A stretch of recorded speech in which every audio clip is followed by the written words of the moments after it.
In the heart of River State, Nigeria, where the Niger Delta's waters glisten under the morning sun, lived a humble fisherman named Bassie. He rose before dawn each day, casting his nets with faith that the river would reward his labor. But fate had something else in store. One quiet evening, Bassie's tired eyes caught a shimmer in the sand of bead. Not just any bead, but one that pulsed with a strange warmth, as if it carried a heartbeat of its own. He slipped it into his pocket, never knowing his life was about to change forever.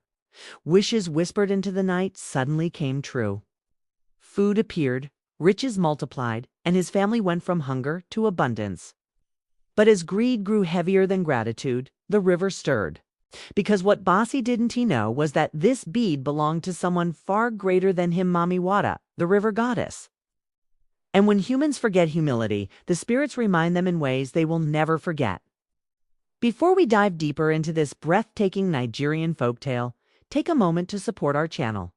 Hit the like button, subscribe for more African tales. And don't forget to share this story with friends who love timeless wisdom. Your support keeps these stories alive for generations to come.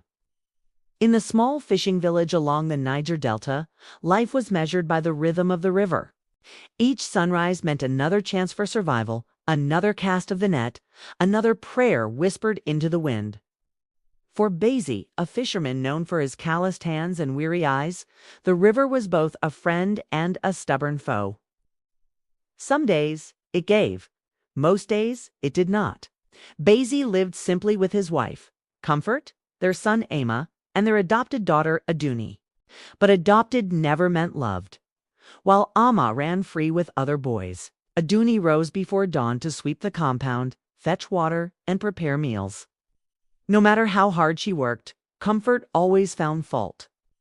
Bassie often returned home too tired to notice her tears. The family's hunger weighed on them heavier than Aduni's silent pain. One evening, after a long day of fruitless fishing, Bassie sat alone by the river's edge, mending his torn net. That was when he saw a glimmer in the sand, as if the river itself had left him a secret. He brushed the wet grains aside and picked up a bead unlike any he had seen before. It shimmered in the fading light, warm to the touch, almost alive. He slipped it into his pocket without a second thought. At first, nothing seemed unusual. But later that night, when Bassie remembered the bead and placed it around his neck, an odd urge seized him. Almost playfully, he muttered, "I wish we had palm oil in the house." In an instant before Comfort's disbelieving bottle of palm oil appeared on the table. His breath caught. Could it be chance? Could it be trickery? To test it again, he whispered another wish, salt, and there it was. Then rice. And before his astonished family, a bag of rice tumbled onto the floor. Aduni gasped. Ama clapped with joy. Comfort's eyes widened with greed. From that night forward, Bassie's life was no longer defined by empty nets. The bead provided everything he asked for: yams, meat, clothes, even furniture. Soon the once hungry family's home overflowed with luxuries they had never imagined. Word spread quickly. The fisherman who once struggled to feed his family now feasted like a chief. But the river has its way of testing men's hearts. Wealth is never silent, changes the way people walk, the way they speak, the way they see others. Comfort, who once endured hardship with her neighbors, began to sneer at them. She no longer greeted friends at the market. Poor widows and hungry children who came knocking were chased away like flies. "We are not running a charity," she snapped, slamming the gate.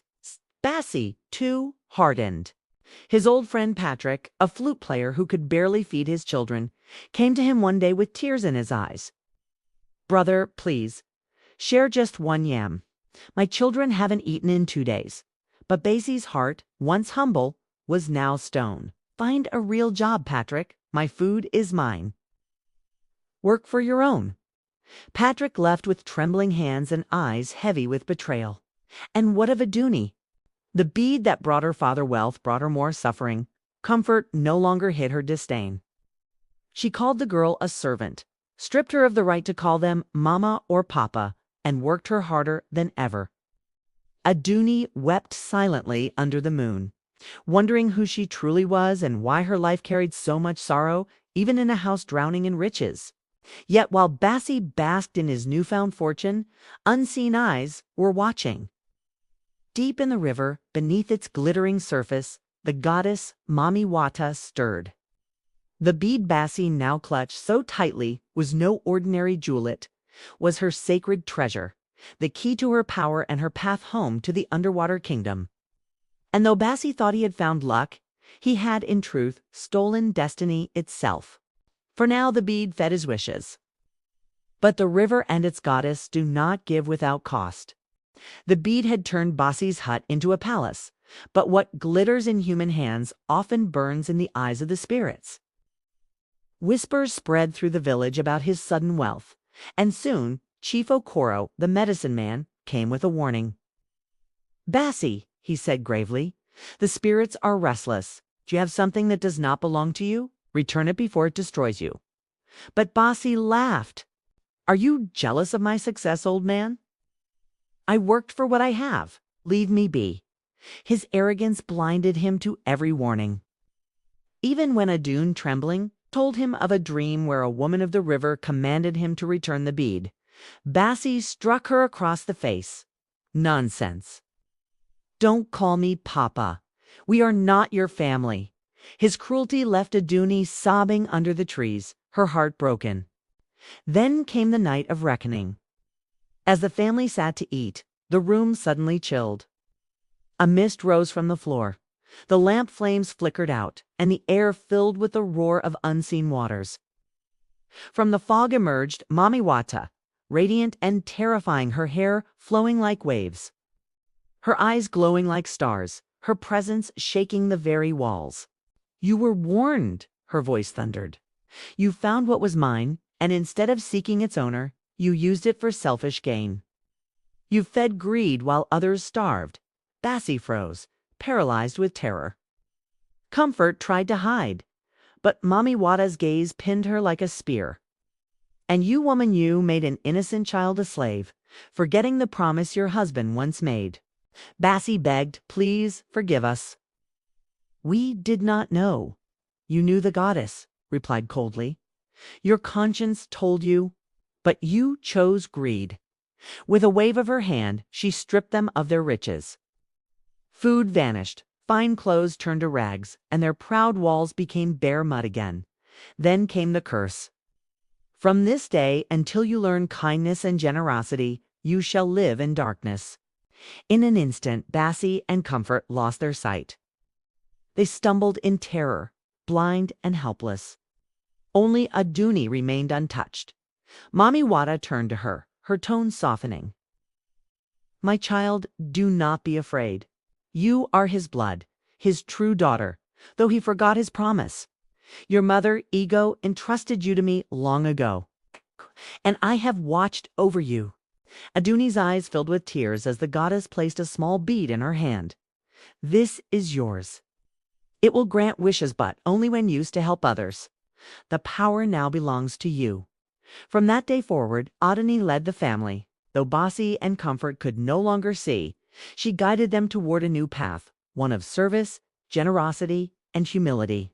Food was wished into being, but not for selfish luxury.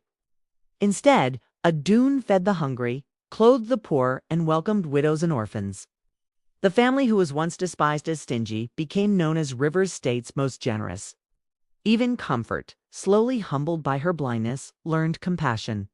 She served food with her own hands, guided by Aduni's gentle voice. And Bassie, once proud, became a man broken, yet renewed. He wept at the sound of his daughter calling him Papa again, realizing too late the treasure he had always ignored. Months passed. One evening, as the family sat after feeding the village, Mami Wata appeared once more, not with thunder, but with a smile. "You have learned," she said.